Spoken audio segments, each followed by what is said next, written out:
I'm Coach Joe with MovePainFree, and this is the Movement Monday podcast where we talk about back pain and how you can overcome it.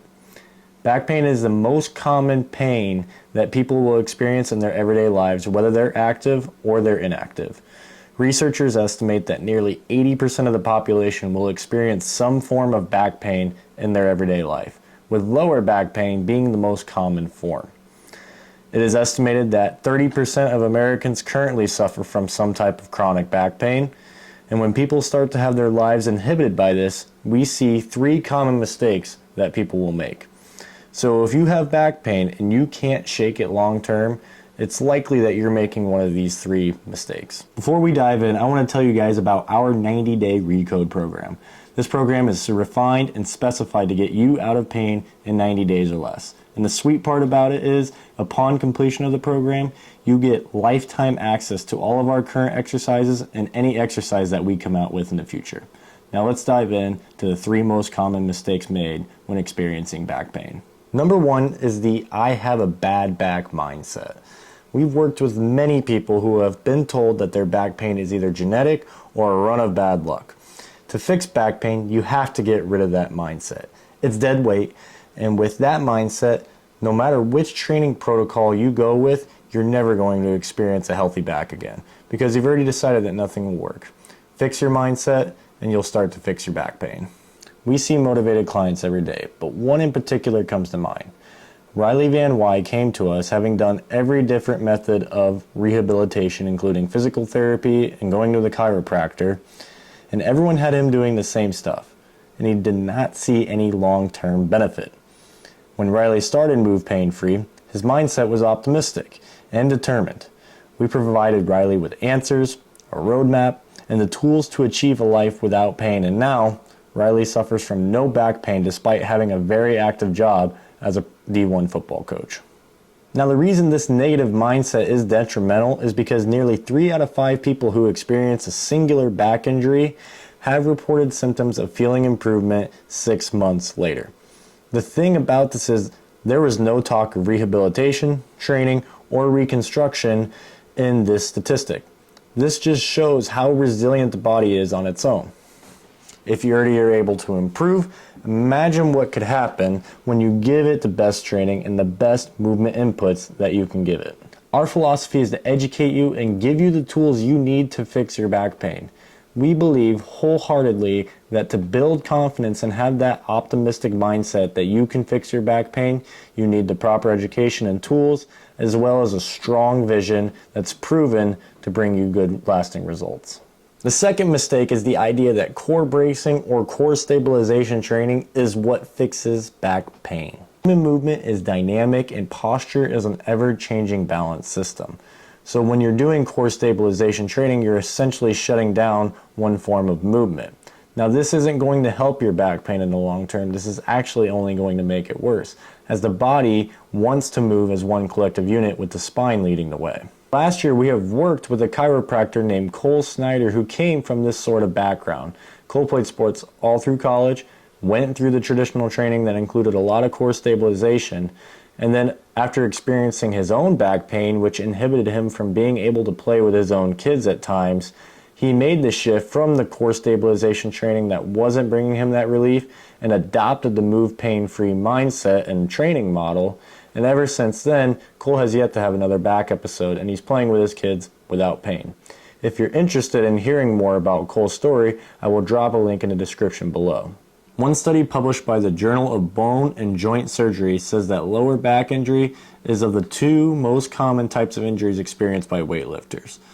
The bottom line is if you've worked out at all, you've likely heard of someone injuring their lower back. Most commonly, you'll see these kinds of injuries in exercises that are heavy loaded or include a lot of core stabilization, such as a deadlift, a heavy squat. To lock up the spine is simply to create an unhealthy spine. So what we do differently is we view the spine as the engine in movement.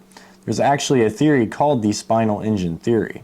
So what we see is the spine will transfer energy from one side of the body over to the other as you move forward through space.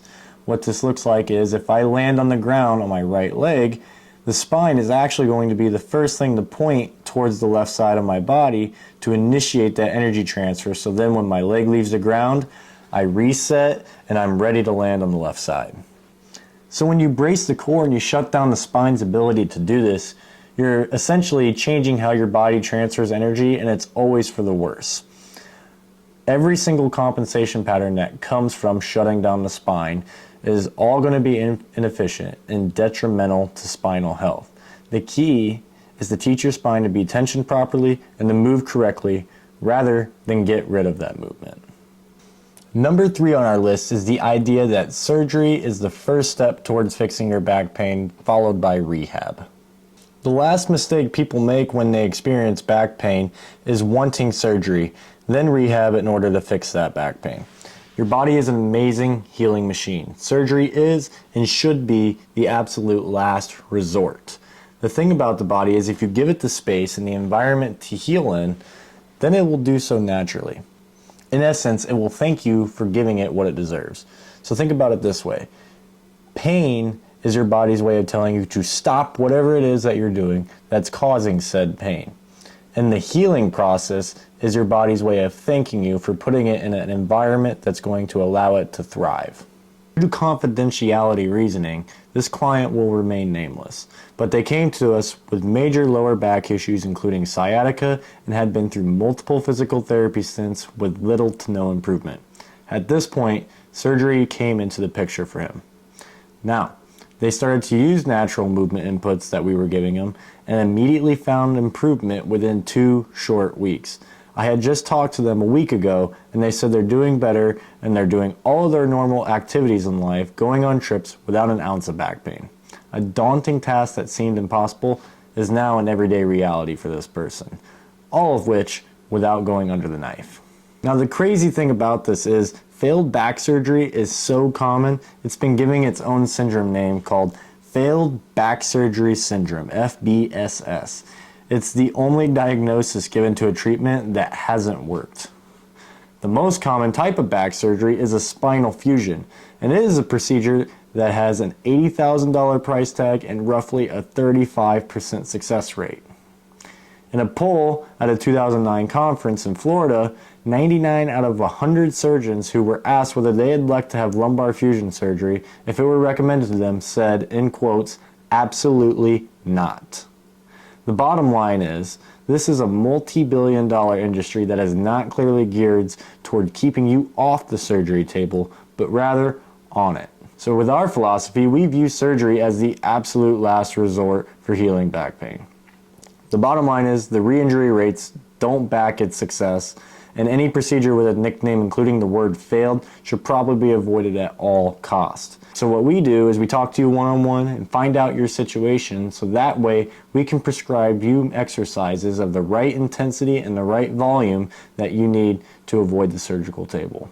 We believe wholeheartedly that proper movement inputs, education, and movement film assessments are more beneficial than any failed $80,000 surgery. Those are the 3 most common mistakes people make when they start to experience back pain.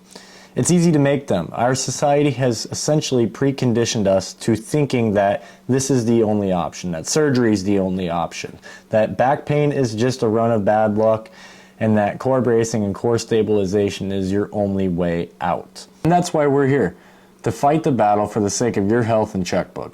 Again, I want to remind you about our 90-day Recode program, which is tailored to get you out of pain in less than 3 months. I will be dropping a link in the description below for that. I will also be dropping a link for our free 3-day trial in the MovePainFree system. And until next time, keep on moving.